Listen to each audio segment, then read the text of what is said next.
ਸਾਨੂੰ ਗੁੜਤੀ 'ਚੋਂ ਚੀਜ਼ਾਂ ਮਿਲੀਆਂ ਨੇ। ਤਾਂ ਇਹ ਠੰਡਾਂ ਪੰਜਾਬ ਦੇ ਲੋਕਾਂ ਵਾਸਤੇ ਜਾਂ ਹਰਿਆਣੇ ਦੇ ਲੋਕਾਂ ਵਾਸਤੇ ਇਹ ਕੋਈ ਨਵੀਆਂ ਨਹੀਂ ਗਈਆਂ, ਇਹ ਰਾਤਾਂ ਕੋਈ ਪੋਹ ਦੀਆਂ ਨਵੀਆਂ ਨਹੀਂ ਗਈਆਂ। ਜੇ ਅਮਨ ਤੇ ਪਿਆਰ ਦੀ ਗੱਲ ਹੈ ਤਾਂ ਉਹਦੇ 'ਚ ਵੀ ਸਭ ਤੋਂ ਮੂਹਰੇ ਆ, ਤੇ ਜੇ ਕੋਈ ਦੂਜੇ ਪਾਸੋਂ ਵੀ ਟੱਕਰਨਾ ਚਾਹਵੇ ਤਾਂ ਪੰਜਾਬ ਨੇ ਹਮੇਸ਼ਾ ਦੱਸਿਆ ਹੈ ਕਿ ਸਾਡੇ ਨੌਜਵਾਨ ਨੇ ਫੌਜ ਦੇ ਵਿੱਚ ਜਦੋਂ ਉਹ -40 ਡਿਗਰੀ ਦੇ ਵਿੱਚ ਜੇ ਅੜੇ ਹੈ, ਜਿੱਥੇ ਆਕਸੀਜਨ ਵੀ ਘਟ ਜਾਂਦੀ, ਤੇ ਇਹ ਕੋਈ ਵੱਡੀ ਗੱਲ ਨਹੀਂ।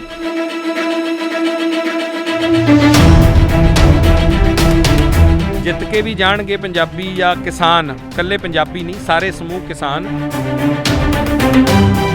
ਕਿ ਯੰਗਸਟਰਸ ਨੇ ਜਾਂ ਹੋਰ ਹੈ ਸੈਲੀਬ੍ਰਿਟੀਜ਼ ਨੇ, ਉਹ ਫੇਮ ਪਾ ਕੇ ਇੰਸਟਾਗ੍ਰਾਮ ਤੇ ਫੋਟੋ ਪਾ ਕੇ ਉਹ ਚਲੇ ਜਾਂਦੇ ਨੇ, ਆਉਂਦੇ ਨੇ ਤੇ ਚਲੇ ਜਾਂਦੇ ਨੇ। ਤੇ ਜਿਹੜੇ ਇੱਥੇ ਹਮੇਸ਼ਾ ਬੈਠੇ ਨੇ, ਡੇ 1 ਤੋਂ ਬੈਠੇ ਨੇ ਕੰਟੀਨਿਊ, ਸਰ क्या ਉਹਨਾਂ ਦਾ ਹੀ ਫਰਜ਼ ਹੈ ਇੱਥੇ ਐਜੂਕੇਸ਼ਨ ਨੂੰ ਕੰਪਲੀਟ ਕਰਨਾ, ਬਾਕੀਆਂ ਦਾ ਫਰਜ਼ ਨਹੀਂ? ਬਾਕੀ ਫੇਮ ਪਾ ਕੇ ਬਸ ਆ ਜਾ ਰਹੇ ਨੇ। ਜੇ ਕੇਂਦਰ ਦੇ ਵੱਲੋਂ ਕੰਗਣਾ ਰਣਾਵਤ ਜਾਂ ਪਾਇਲ ਰੌਤਗੀ ਖੜੀਆਂ ਕੀਤੀਆਂ ਗਈਆਂ ਤਾਂ ਉਹਨਾਂ ਦਾ ਟਵਿੱਟਰ ਤੇ ਫੇਸਬੁੱਕ ਤੇ ਜਵਾਬ ਦਿੱਤਾ ਗਿਆ। ਜੇ ਗਾਂ ਇੱਥੇ ਮੂਹਰੇ ਟਰੱਕ ਤੇ ਟਰਾਲੇ ਲਾ ਦਿੱਤੇ ਗਏ ਤਾਂ ਨੌਜਵਾਨਾਂ ਨੇ ਉਹ ਧੂ ਕੇ ਪਾਸੇ ਕਰਕੇ ਇੱਥੋਂ ਤਾਈਂ ਸਾਨੂੰ ਲਿਆ ਤਾ।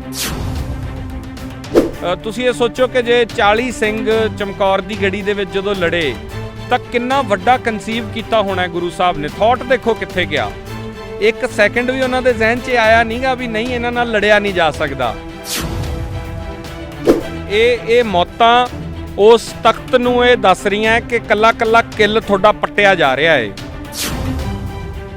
ਸ਼ਰਮ ਆਉਣੀ ਚਾਹੀਦੀ ਹੈ ਸਰਕਾਰਾਂ ਨੂੰ ਕਿ ਰੋਜ਼ ਇੱਕ ਬੰਦਾ ਇੱਥੇ ਮਰ ਰਿਹਾ ਹੋਵੇ, ਔਰ ਉਹ ਅੱਜ ਵੀ ਇਹ ਕਹਿੰਦੀਆਂ ਫਿਰਦੀਆਂ ਹੁਣ ਵੀ ਬਿਲਸ ਚੰਗੇ ਨੇ।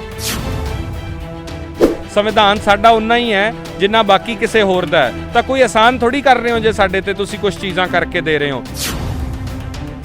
ਜੇ ਕੋਈ ਪੱਤਰਕਾਰ ਵੀ ਇਸ ਬਾਰੇ ਨਹੀਂ ਬੋਲੂਗਾ, ਨਹੀਂ ਲਿਖੂਗਾ, ਉਹ ਕਹਿੰਦੇ ਨਾ ਕਿ ਵਿਕਿਆ ਹੋਇਆ ਪੱਤਰਕਾਰ ਡਰੇ ਹੋਏ ਨਾਗਰਿਕ ਪੈਦਾ ਕਰਦਾ ਹੈ।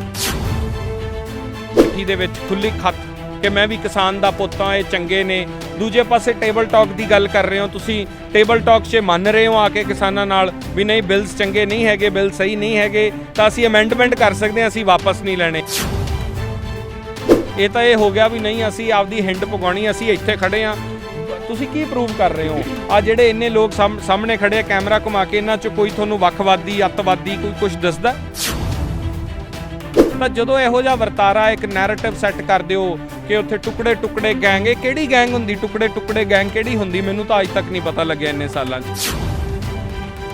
ਜਾਂ ਮੈਂ ਤੁਹਾਨੂੰ ਕਹਦਾ ਤੁਸੀਂ ਤਾਂ ਦੇਸ਼ ਨੂੰ ਤੋੜਨ ਦੀ ਗੱਲ ਕਰਦੇ ਹੋ। ਟੁੱਟਣਾ ਕਿਹੜਾ ਹੁੰਦਾ? ਦੇਸ਼ ਕਿਵੇਂ ਟੁੱਟ ਜਾਊਗਾ? ਦੇਸ਼ ਇੱਕ ਐਕਸਪਲੇਨ ਕਰਨ ਜਿਹੜੇ ਨੈਸ਼ਨਲ ਮੀਡੀਆ 'ਚ ਬੈਠੇ ਐਂਕਰ ਨੇ, ਜਿਹੜੇ ਸਾਰਾ ਦਿਨ ਇਹ ਰੌਲਾ ਪਾਈ ਜਾਂਦੇ, ਇੱਕੋ ਜਿਹੜੇ ਬਾਲੀਵੁੱਡ ਵਾਲੇ ਵੀ, ਦੇਸ਼ ਟੁੱਟ ਰਿਹਾ ਹੈ। ਕਿਵੇਂ ਟੁੱਟੂਗਾ ਦੇਸ਼? ਤਾਂ ਜੇ ਪੱਤਰਕਾਰ ਸਵਾਲ ਕਰਦੇ ਆ ਤਾਂ ਕਹਿੰਦੇ ਆ ਜੀ ਇਹ ਏਜੰਡੇ ਦੇ ਪੱਤਰਕਾਰ ਨੇ। ਜਿਸ ਪੱਤਰਕਾਰ ਨੇ ਆਪਦੀ ਜ਼ਿੰਦਗੀ 'ਚ ਆਪਦੇ ਮੈਗਜ਼ੀਨ ਵਾਸਤੇ ਕਦੇ ਐਡ ਵੀ ਨਹੀਂ ਲਈ, ਉਹ ਕਹਿੰਦੀ ਸੀ ਕਿ ਮੈਂ ਬਿਨਾਂ ਐਡ ਤੋਂ ਨਿਰੋਲ ਨਿਰਪੱਖ ਪੱਤਰਕਾਰੀ ਤੇ ਚਲਾਉਣਾ, ਉਹ ਤੁਹਾਨੂੰ ਚੰਗੀ ਨਹੀਂ ਲੱਗੀ। ਉਹ ਬਾਅਦ ਸਾਬਤ ਹੋ ਗਿਆ ਕਿ ਉਹ ਮਾਰੀ ਕਿਹਨਾਂ ਨੇ। ਕੌਣ ਸੱਚਾ ਹੈ, ਕੌਣ ਝੂਠਾ ਹੈ? ਮੈਂ ਓਵਰਆਲ ਗੱਲ ਕਰਾਂ, ਮੈਨੂੰ ਇੱਕ ਸਿਆਸਤਦਾਨ ਇੱਥੇ ਦੱਸੋ ਆ ਕੇ ਕੋਈ ਬੈਠਾ ਹੋਵੇ ਤਾਂ। ਕੋਈ 70 ਸਾਲਾਂ 'ਚ ਚੱਜ ਦਾ ਕੰਮ ਕੀਤਾ ਹੀ ਨਹੀਂ ਕਿਸੇ ਨੇ, ਤੇ ਆ ਕੇ ਇੱਥੇ ਬੈਠਦੇ ਕਿਵੇਂ? ਡਰ ਲੱਗ ਰਿਹਾ ਉਹਨਾਂ ਨੂੰ। ਉਹ ਕੰਬ ਰਹੇ ਆ ਵੀ ਅਸੀਂ ਬੈਠਾਂਗੇ ਸਾਡੇ ਕਿਤੇ ਇੱਥੇ ਜੁੱਤੀਆਂ ਨਾ ਪੈ ਜਾਣਾ, ਕਿ ਸਾਡਾ ਵਿਰੋਧ ਨਾ ਹੋ ਜੇ। ਮੈਂ ਇੰਨੇ ਦਿਨ, ਮੈਂ 25 ਤਰੀਕ ਦਾ ਇੱਥੇ ਆ, ਮੈਨੂੰ ਤਾਂ ਲੱਗਦਾ ਵਧੀ ਹੈ ਸੰਗਤ, ਘਟੀ ਨਹੀਂ। ਪਹਿਲਾਂ ਇੱਥੇ ਅਸੀਂ ਟਰਾਲੀ ਲਾਉਂਦੇ ਸੀ ਰਾਤ ਨੂੰ, ਉਹ ਟਰਾਲੀਆਂ ਲੈ ਜਾਂਦੇ ਸੀਗੇ। ਉਸ ਤੋਂ ਬਾਅਦ ਆ ਟੈਂਟ ਵੱਡਾ ਆ ਗਿਆ, ਫਿਰ ਹੋਰ ਵੱਡਾ ਹੋ ਗਿਆ, ਹੁਣ ਇਹ ਵਾਟਰਪ੍ਰੂਫ ਹੋ ਗਿਆ, ਫਿਰ ਆ ਬੈਰੀਗੇਟ ਲੱਗ ਗਏ। ਮੈਨੂੰ ਲੱਗਦਾ ਹੋਰ ਦਿਨਾਂ ਤਾਈਂ ਬੁਲਾ ਕੇ ਮਿਸਤਰੀ ਤੇ ਇੱਥੇ ਨੀਆਂ ਆਪਾਂ ਪੱਟ ਕੇ, ਮੈਨੂੰ ਲੱਗਦਾ ਪਲਾਟ ਹੌਲੀ ਹੌਲੀ ਦੇ ਦਿਆਂਗੇ ਸਾਰਿਆਂ ਨੂੰ। ਸਤਿ ਸ਼੍ਰੀ ਅਕਾਲ ਜੀ ਸਾਰਿਆਂ ਨੂੰ। ਮੈਂ ਹਾਂ ਤੁਹਾਡੀ ਆਪਣੀ ਰਾਧਿਕਾ ਸ਼ਰਮਾ। ਪਹੁੰਚ ਚੁੱਕੀ ਹਾਂ ਜੀ ਕੁੰਡਲੀ ਬਾਰਡਰ। ਰਾਤ ਦੇ 10 ਵਜੇ ਚੱਲੇ ਨੇ ਤੇ ਇੱਥੇ ਸਾਡੀ ਮੁਲਾਕਾਤ ਹੋਈ ਹੈ ਸਿਮਨਜੋਤ ਸਿੰਘ ਮੱਕੜ ਜੀ। ਕਿਸੇ ਜਾਣ ਪਹਿਚਾਣ ਦੇ ਮੁਹਤਾਜ ਨਹੀਂ, ਇੱਥੇ ਮੀਡੀਆ ਦੀ ਇਹ ਵੀ ਕਵਰੇਜ ਕਰ ਰਹੇ ਨੇ। ਸੋ ਸਤਿ ਸ਼੍ਰੀ ਅਕਾਲ ਵਾਹਿਗੁਰੂ ਜੀ। ਸਤਿ ਸ਼੍ਰੀ ਅਕਾਲ ਜੀ, ਬਹੁਤ ਧੰਨਵਾਦ ਰਾਧਿਕਾ ਜੀ, ਤੁਹਾਨੂੰ ਮਿਲ ਕੇ ਖੁਸ਼ੀ ਹੋਈ ਹੈ, ਔਰ ਤੁਹਾਡੇ ਚੈਨਲ ਨੂੰ ਪਰਮਾਤਮਾ ਤਰੱਕੀਆਂ ਬਖਸ਼ੇ। Thank you so much sir, ਤੁਸੀਂ ਬਹੁਤ ਵਧੀਆ ਦੁਆਵਾਂ ਦਿੰਦੇ ਹੋ। ਸਰ ਕਿਵੇਂ ਦਾ ਲੱਗ ਰਿਹਾ ਇੱਥੇ? ਗਰਾਊਂਡ ਜ਼ੀਰੋ ਤੋਂ ਰਿਪੋਰਟਿੰਗ ਕਰ ਰਹੇ ਹੋ ਹੈ ਨਾ, ਤੇ ਠੰਡ ਵੀ ਇੰਨੀ ਹੈ, ਤਾਂ ਕਦੋਂ ਤੋਂ ਤੁਸੀਂ ਇੱਥੇ ਰਿਪੋਰਟਿੰਗ ਕਰ ਰਹੇ ਹੋ? ਦੇਖੋ ਠੰਡ ਤਾਂ ਪੰਜਾਬ ਦੇ ਹਿੱਸੇ ਨਾ ਜਿਹੜਾ ਆਹ ਦਿਨ ਆਏ ਆ, ਮਹੀਨਾ ਆਇਆ, ਅਸੀਂ ਵੈਸੇ ਵੀ ਇਹਨਾਂ ਦਿਨਾਂ 'ਚ ਫਤਿਹਗੜ੍ਹ ਸਾਹਿਬ ਦੀ ਮੁਕੱਦਸ ਧਰਤੀ ਤੇ ਹੁੰਨੇ ਆ। ਸਰਸਾ ਨਦੀ ਦਾ ਉਹ ਵਿਛੋੜਾ ਯਾਦ ਆਉਂਦਾ ਹੈ ਜਦੋਂ ਗੁਰੂ ਸਾਹਿਬ ਆਨੰਦਪੁਰ ਸਾਹਿਬ ਦੇ ਕਿਲੇ ਤੋਂ ਨਿਕਲਣ ਤੋਂ ਬਾਅਦ ਛੋਟੇ ਸਾਹਿਬਜ਼ਾਦੇ, ਵੱਡੇ ਸਾਹਿਬਜ਼ਾਦੇ ਔਰ ਮਾਤਾ ਜੀ ਜਦੋਂ ਵਿਛੜਦੇ ਨੇ ਤਾਂ ਉਹ ਸਾਰਾ ਅਸੀਂ ਅੰਦਰ ਲੈ ਕੇ ਆਪਦੇ ਚੀਜ਼ਾਂ ਤੁਰੇ ਹੋਏ ਹਾਂ। ਸਾਨੂੰ ਗੁੜਤੀ 'ਚੋਂ ਚੀਜ਼ਾਂ ਮਿਲੀਆਂ ਨੇ। ਤਾਂ ਇਹ ਠੰਡਾ ਪੰਜਾਬ ਦੇ ਲੋਕਾਂ ਵਾਸਤੇ ਜਾਂ ਹਰਿਆਣੇ ਦੇ ਲੋਕਾਂ ਵਾਸਤੇ ਇਹ ਕੋਈ ਨਵੀਆਂ ਨਹੀਂ ਗਈਆਂ, ਇਹ ਰਾਤਾਂ ਕੋਈ ਪੋਹ ਦੀਆਂ ਨਵੀਆਂ ਨਹੀਂ ਗਈਆਂ। ਤਾਂ ਅਸੀਂ ਉਹ ਲੋਕ ਸਿਰੜੀ ਲੋਕ ਹਾਂ ਜਿਹੜੇ ਆਪਦੇ ਟੀਚਿਆਂ ਨੂੰ ਸਰ ਕਰਨ ਵਾਸਤੇ ਕਿਸੇ ਵੀ ਹੱਦ ਤੱਕ ਜਾ ਸਕਦੇ ਹੁੰਦੇ ਆ, ਬਸ਼ਰਤੇ ਜੇ ਅਮਨ ਤੇ ਪਿਆਰ ਦੀ ਗੱਲ ਹੈ ਤਾਂ ਉਹਦੇ 'ਚ ਵੀ ਸਭ ਤੋਂ ਮੂਹਰੇ ਆ।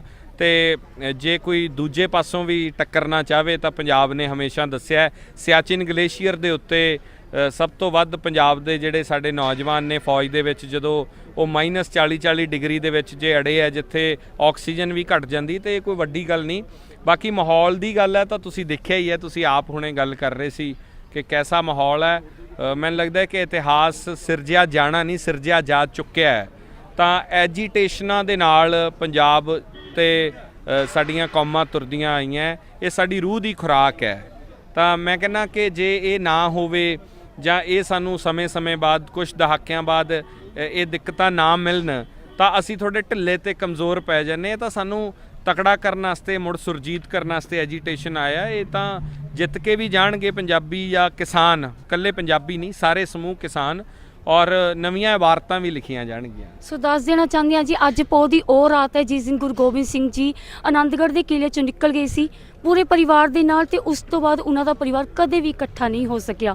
ਸੋ ਬਹੁਤ ਹੀ ਦਰਦਨਾਕ ਸਾਡਾ ਇਤਿਹਾਸ ਹੈ ਨਾ, ਤੇ ਲੱਗਦਾ ਇਤਿਹਾਸ ਫੇਰ ਦੁਹਰਾਇਆ ਜਾ ਰਿਹਾ। ਉਹੀ ਪੋਹ ਦੀਆਂ ਰਾਤਾਂ, ਉਹੀ ਕੋਰਾ ਅਸਰ ਚੱਲ ਰਹੇ ਨੇ ਗੁਰਾਂ ਦੇ ਸਿੱਖ ਇੱਥੇ ਹੈ ਨਾ, ਤੇ ਬਜ਼ੁਰਗ ਬੈਠੇ ਨੇ ਇੰਨੇ ਜ਼ਿਆਦਾ। ਸਰ ਮੈਂ ਇੱਕ ਹੋਰ ਗੱਲ ਨੋਟਿਸ ਕੀਤੀ ਹੈ, ਤੁਸੀਂ ਯੰਗਸਟਰਸ ਹੋ ਵੈਸੇ, ਮੈਂ ਇੱਕ ਗੱਲ ਨੋਟਿਸ ਕਰ ਰਹੀ ਹਾਂ ਇੱਥੇ, ਮੈਨੂੰ ਲੱਗਦਾ ਜਿਹੜੇ ਬਜ਼ੁਰਗ ਨੇ ਉਹ ਤਾਂ ਇੱਥੇ ਕੰਟੀਨਿਊ ਨੇ ਜਦੋਂ ਤਾਂ ਐਜੀਟੇਸ਼ਨ ਚੱਲ ਰਿਹਾ ਹੈ, ਪਰ ਜਿਹੜੇ ਬਾਕੀ ਯੰਗਸਟਰਸ ਨੇ ਜਾਂ ਹੋਰ ਹੈ ਸੈਲੀਬ੍ਰਿਟੀਜ਼ ਨੇ, ਉਹ ਫੇਮ ਪਾ ਕੇ ਇੰਸਟਾਗ੍ਰਾਮ ਤੇ ਫੋਟੋ ਪਾ ਕੇ ਉਹ ਚਲੇ ਜਾਂਦੇ ਨੇ, ਆਉਂਦੇ ਨੇ ਤੇ ਚਲੇ ਜਾਂਦੇ ਨੇ। ਤੇ ਜਿਹੜੇ ਇੱਥੇ ਹਮੇਸ਼ਾ ਬੈਠੇ ਨੇ, ਡੇ 1 ਤੋਂ ਬੈਠੇ ਨੇ ਕੰਟੀਨਿਊ, ਸਰ ਕਿਆ ਉਹਨਾਂ ਦਾ ਹੀ ਫਰਜ਼ ਹੈ ਇੱਥੇ ਐਜੀਟੇਸ਼ਨ ਨੂੰ ਕੰਪਲੀਟ ਕਰਨਾ? ਬਾਕੀਆਂ ਦਾ ਫਰਜ਼ ਨਹੀਂ? ਬਾਕੀ ਫੇਮ ਪਾ ਕੇ ਬਸ ਆ ਜਾ ਰਹੇ ਨੇ। What is this?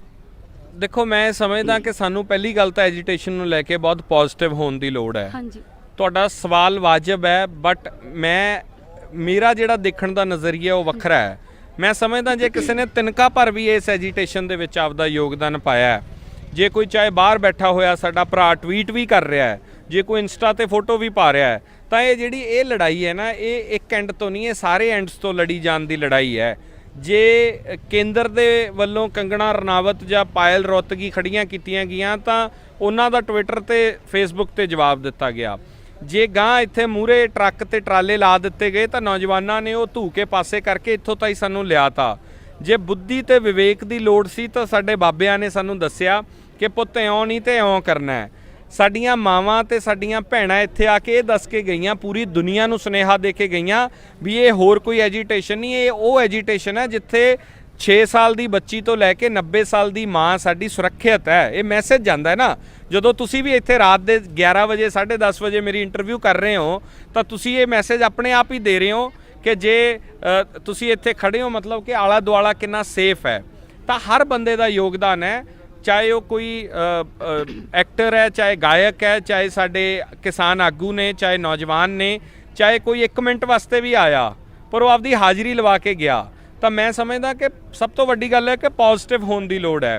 ਜਦੋਂ ਲੜਾਈਆਂ ਲੜੀਆਂ ਜਾਂਦੀਆਂ ਨਾ, ਉਹ ਪੋਜ਼ਿਟਿਵਿਟੀ ਤੇ ਲੜੀਆਂ ਜਾਂਦੀਆਂ। ਤੁਸੀਂ ਇਹ ਸੋਚੋ ਕਿ ਜੇ 40 ਸਿੰਘ ਚਮਕੌਰ ਦੀ ਗੜੀ ਦੇ ਵਿੱਚ ਜਦੋਂ ਲੜੇ ਤਾਂ ਕਿੰਨਾ ਵੱਡਾ ਕਨਸੀਵ ਕੀਤਾ ਹੋਣਾ ਗੁਰੂ ਸਾਹਿਬ ਨੇ। ਥਾਟ ਦੇਖੋ ਕਿੱਥੇ ਗਿਆ। 1 ਸੈਕਿੰਡ ਵੀ ਉਹਨਾਂ ਦੇ ਜ਼ਿਹਨ 'ਚ ਆਇਆ ਨਹੀਂਗਾ ਵੀ ਨਹੀਂ ਇਹਨਾਂ ਨਾਲ ਲੜਿਆ ਨਹੀਂ ਜਾ ਸਕਦਾ।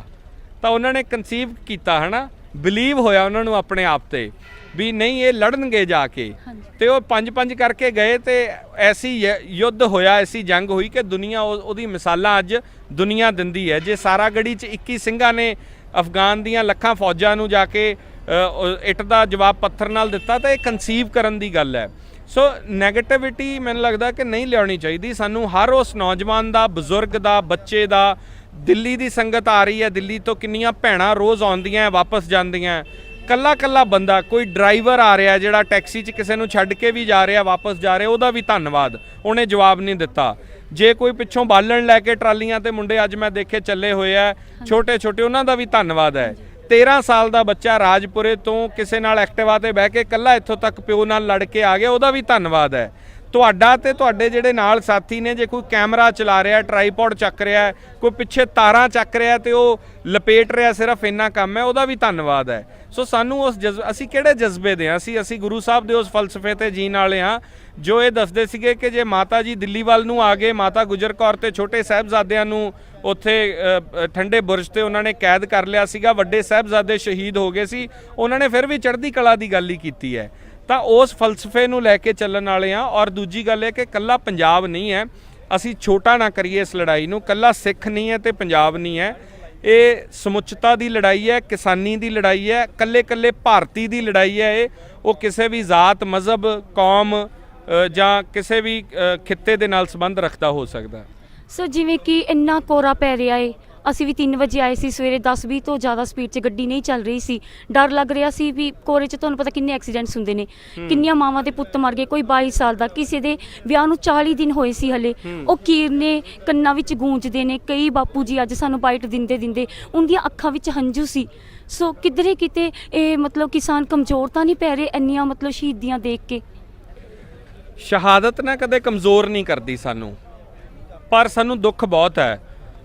ਅੱਜ ਵੀ ਇੱਕ ਨੌਜਵਾਨ ਦੀ ਮੌਤ ਹੋਈ ਹੈ। ਇਹ ਮੌਤਾਂ ਉਸ ਤਖਤ ਨੂੰ ਇਹ ਦੱਸ ਰਹੀਆਂ ਕਿ ਕੱਲਾ ਕਿੱਲ ਤੁਹਾਡਾ ਪੱਟਿਆ ਜਾ ਰਿਹਾ ਹੈ। ਔਰ ਸਾਨੂੰ ਇਹ ਸਾਰੇ ਪੰਜਾਬੀਆਂ ਨੂੰ ਮੈਂ ਇਹ ਹੱਥ ਜੋੜ ਕੇ ਬੇਨਤੀ ਕਰਦਾ ਕਿ ਯਾਰ ਦੋਸਤੋ, ਆਓ ਜਿਹੜਾ ਕੱਲਾ ਬੰਦਾ ਇਸ ਸੰਘਰਸ਼ 'ਚ ਸ਼ਹੀਦ ਹੋ ਰਿਹਾ, ਉਹਨਾਂ ਦੇ ਪਰਿਵਾਰਾਂ ਦੇ ਨਾਲ ਖੜੀਏ। ਬੜੇ ਅਫਸੋਸ ਦੀ ਗੱਲ ਹੈ, ਹਾਲਾਂਕਿ ਅੱਜ ਬਾਅਦ 'ਚ ਅਨਾਉਂਸ ਹੋਇਆ ਇੱਕ ਵੀਰ ਦੀ ਮੌਤ ਹੋਈ ਹੈ ਔਰ ਉਹਦੇ ਪਰਿਵਾਰ ਨੂੰ ਕਰਜ਼ਾ ਲੈ ਕੇ ਸੰਸਕਾਰ ਕਰਨਾ ਪਿਆ 60,000 ਰੁਪਏ ਦਾ। ਅੰਮ੍ਰਿਤਸਰ ਤਰਨਤਾਰਨ ਦੇ ਨੇੜੇ ਕਿਸੇ ਬੱਲਾ ਪਿੰਡ ਦਾ ਉਹ। ਤਾਂ ਇਹ ਚੀਜ਼ਾਂ ਸਾਨੂੰ ਦੁੱਖ ਦਿੰਦੀਆਂ। ਪਰ ਅੱਜ ਬਹੁਤ ਸਾਰੀਆਂ ਜਥੇਬੰਦੀਆਂ ਅੱਗੇ ਆਈਆਂ, ਉਹਨਾਂ ਨੇ ਕਿਹਾ ਸਾਨੂੰ ਪਤਾ ਨਹੀਂ ਸੀਗਾ, ਕਮੀ ਨਹੀਂ ਰਹਿਣ ਦੇਵਾਂਗੇ ਕਿਸੇ ਗੱਲ ਦੀ। ਜੋ ਮੌਤਾਂ ਹੋ ਰਹੀਆਂ, ਜੋ ਸ਼ਹਾਦਤਾਂ ਹੋ ਰਹੀਆਂ, ਉਹਦਾ ਦੁੱਖ ਬਹੁਤ ਹੈ, ਪਰ ਸਾਨੂੰ ਉਹਨਾਂ ਯੋਧਿਆਂ ਨੂੰ ਸਲਾਮ ਕਰਨਾ ਚਾਹੀਦਾ ਹੈ। ਉਹ ਆਪਣੀਆਂ ਸ਼ਹਾਦਤਾਂ ਤੇ ਆਉਣ ਵਾਲਾ ਜਿਹੜਾ ਸਾਡਾ ਭਵਿੱਖ ਹੈ ਉਹ ਸਿਰਜ ਕੇ ਜਾ ਰਹੇ ਆ, ਪਰ ਇਹ ਨਹੀਂ ਹੋਣੀਆਂ ਚਾਹੀਦੀਆਂ। ਇਹ ਸ਼ਰਮ ਆਉਣੀ ਚਾਹੀਦੀ ਹੈ ਸਰਕਾਰਾਂ ਨੂੰ ਕਿ ਰੋਜ਼ ਇੱਕ ਬੰਦਾ ਇੱਥੇ ਮਰ ਰਿਹਾ ਹੋਵੇ। ਔਰ ਉਹ ਅੱਜ ਵੀ ਇਹ ਕਹਿੰਦੀਆਂ ਫਿਰਦੀਆਂ ਹੁਣ ਵੀ ਬਿਲਸ ਚੰਗੇ ਨੇ। ਉਹ ਅੱਜ ਪ੍ਰਧਾਨ ਮੰਤਰੀ ਸਾਹਿਬ ਗੁਰਦੁਆਰੇ ਮੱਥਾ ਟੇਕ ਕੇ ਆਉਂਦੇ ਆ, ਕਿੰਨੇ ਵਾਰੀ ਇਸ ਤੋਂ ਪਹਿਲਾਂ ਗਏ ਆ ਇਹ 10 ਦਿਨ, ਤੇ ਫਿਰ ਅਸੀਂ ਕਿਉਂ ਨਾ ਐਸੋਸੀਏਟ ਕਰੀਏ ਕਿ ਤੁਸੀਂ ਸਿਆਸਤ ਕਰਨ ਦੀ ਕੋਸ਼ਿਸ਼ ਕਰ ਰਹੇ ਹੋ। ਕਿੰਨੇ ਵਾਰੀ ਬਿਨਾਂ ਸਿਕਿਉਰਿਟੀ ਤੋਂ ਬਾਹਰ ਨਿਕਲ ਕੇ ਗਏ ਆ। ਸਿੱਖਾਂ ਦੇ ਨਾਂ ਤੇ ਪੈਂਫਲੇਟ ਬਣਾਏ ਜਾ ਰਹੇ ਆ ਸਰਕਾਰ ਵੱਲੋਂ ਕਿ ਅਸੀਂ ਕਰਤਾਰਪੁਰ ਸਾਹਿਬ ਦਾ ਕੋਰੀਡੋਰ ਖੋਲ੍ਹਤਾ। ਕੋਈ ਆਸਾਨ ਥੋੜੀ ਕੀਤਾ ਤੁਸੀਂ।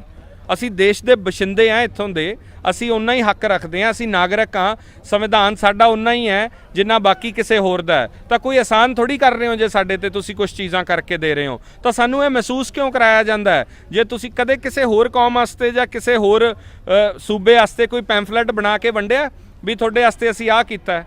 ਅਸੀਂ ਵੱਖਰੇ ਥੋੜ੍ਹੀ ਹਾਂ ਜਿਹੜਾ ਤੁਸੀਂ ਸਾਨੂੰ ਇਹ ਮਹਿਸੂਸ ਕਰਾਉਂਦੇ ਹੋ ਵੀ ਆ ਤੁਹਾਡੇ ਵਾਸਤੇ ਬਣਾ ਕੇ ਦੇ ਰਹੇ ਹਾਂ, ਤੁਸੀਂ ਵੱਖਰੇ ਹੋ। ਸੋ ਇਹ ਚੀਜ਼ਾਂ ਨੂੰ ਨੋਟ ਕਰਨਾ ਚਾਹੀਦਾ ਲੋਕਾਂ ਨੂੰ। ਮੈਂ ਕਹਿੰਦਾ ਕੱਲਾ ਪੰਜਾਬ ਨਾ ਨੋਟ ਕਰੇ, ਕੱਲਾ ਦੇਸ਼ਵਾਸੀ ਨੋਟ ਕਰੇ। ਡੈਮੋਕ੍ਰੇਸੀ ਹੈ, ਬੀਜੇਪੀ, ਅਕਾਲੀ ਦਲ, ਕਾਂਗਰਸ ਕੋਈ ਵੀ ਹੋਵੇ, ਮੈਂ ਉਸ 'ਤੇ ਨਹੀਂ ਪੈਣਾ ਚਾਹੁੰਦਾ, ਮੈਂ ਪੱਤਰਕਾਰ ਹਾਂ। ਪਰ ਘੱਟੋ ਘੱਟ ਜਦੋਂ ਲੋਕਤੰਤਰ 'ਚ ਇਹੋ ਜਿਹੀਆਂ ਚੀਜ਼ਾਂ ਹੁੰਦੀਆਂ ਤੇ ਜੇ ਕੋਈ ਪੱਤਰਕਾਰ ਵੀ ਇਸ ਬਾਰੇ ਨਹੀਂ ਬੋਲੂਗਾ, ਨਹੀਂ ਲਿਖੂਗਾ, ਉਹ ਕਹਿੰਦੇ ਨਾ ਕਿ ਵਿਕਿਆ ਹੋਇਆ ਪੱਤਰਕਾਰ ਡਰੇ ਹੋਏ ਨਾਗਰਿਕ ਪੈਦਾ ਕਰਦਾ ਹੈ।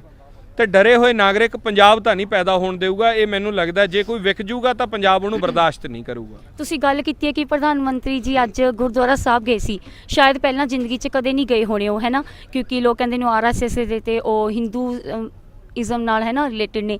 ਤਾਂ ਸਿੱਖਾਂ ਨੇ ਮਤਲਬ ਸਾਡੇ ਜਾਂ ਕਿਸਾਨਾਂ ਨੇ ਰੱਖ ਲਓ, ਇਸ ਗੱਲ ਨੂੰ ਬੜਾ ਪੋਜ਼ਿਟਿਵਿਟੀ ਨਾਲ ਲੈ ਆਏ ਕਿ ਸ਼ਾਇਦ ਬਾਬੇ ਨਾਨਕ ਨੇ ਸਮੱਤ ਬਖਸ਼ੀ ਹੈ ਤਾਂ ਦਰਬਾਰ ਉਹਨਾਂ ਨੂੰ ਬਾਬੇ ਦੇ ਦਰਬਾਰ ਤੇ ਮੱਥਾ ਟੇਕਣ ਦਾ ਨਸੀਬ ਹੋਇਆ। ਸ਼ਾਇਦ ਹੁਣ ਉਹ ਇਹ ਜਿੱਤ ਹਾਸਿਲ ਦਾ ਸਾਡਾ ਇੱਕ ਸ਼ਾਇਦ ਦਿਖ ਰਿਹਾ ਕਿ ਜਿੱਤ ਹਾਸਿਲ ਹੋਵੇਗੀ ਕਿ ਉਹ ਬਾਬਾ ਜੀ ਦੇ ਦਰਬਾਰ ਤੇ ਮੱਥਾ ਟੇਕਣ ਜਾ ਰਹੇ ਨੇ। ਦੇਖੋ ਗੱਲ ਹਿੰਦੂ ਸਿੱਖ ਦੀ ਨਹੀਂ ਹੈ ਇਹਦੇ 'ਚ। ਗੁਰੂ ਰਾਮਦਾਸ ਪਾਤਸ਼ਾਹ ਨੇ 4 ਦੁਆਰ ਖੁੱਲ੍ਹੇ ਛੱਡੇ ਨੇ।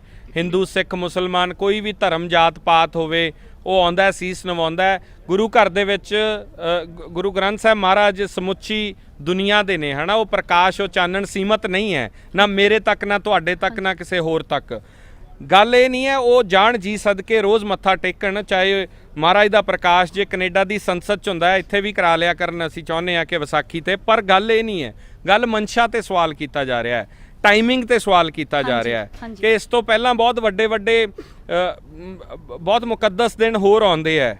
ਹਾਂਜੀ ਉਦੋਂ ਅਸੀਂ ਕਦੇ ਨਹੀਂ ਦੇਖਿਆ ਕਿ ਇਸ ਹਾਂਜੀ। ਤਰ੍ਹਾਂ ਹੋਇਆ ਹੋਵੇ। Very true। ਗੁਰੂ ਨਾਨਕ ਪਾਤਸ਼ਾਹ ਦਾ ਗੁਰਪੁਰਬ ਹੁਣੇ ਪਿੱਛੇ ਜੇ ਥੋੜੇ ਦਿਨ ਹੀ ਹੋਏ ਆ, ਉਦੋਂ ਕਿਉਂ ਨਹੀਂ ਅਸੀਂ ਦੇਖਿਆ ਕਿ ਉਹ ਆਲ ਆਫ ਅ ਸਡਨ ਚਲੇ ਜਾਂਦੇ ਹਾਂਜੀ। ਔਰ ਉੱਥੇ ਜਾ ਕੇ ਮੱਥਾ ਟੇਕ ਲੈਂਦੇ। ਗੱਲ ਇਹ ਨਹੀਂ ਹੁੰਦੀ, ਗੱਲ ਟਾਈਮਿੰਗ ਦੀ ਹੈ ਕਿ ਇੱਕ ਪਾਸੇ ਤੁਸੀਂ ਫੋਰਸ ਕਰ ਰਹੇ ਹੋ, ਕਿਸਾਨਾਂ ਨੂੰ ਕਹਿ ਰਹੇ ਹੋ ਕਿ ਬਿਲਸ ਬਹੁਤ ਵਧੀਆ ਨੇ, ਤੁਸੀਂ ਪੈਂਫਲੇਟਸ ਦੇ ਰਹੇ ਹੋ, ਐਗਰੀਕਲਚਰ ਮਿਨਿਸਟਰ ਇੱਕ ਚਿੱਠੀ ਜਿਹੜੀ ਆ ਉਹ ਜਾਰੀ ਕਰਦੇ ਆ, ਚਿੱਠੀ ਦੇ ਵਿੱਚ ਖੁੱਲੀ ਖੱਤ ਕਿ ਮੈਂ ਵੀ ਕਿਸਾਨ ਦਾ ਪੁੱਤ ਹਾਂ, ਇਹ ਚੰਗੇ ਨੇ।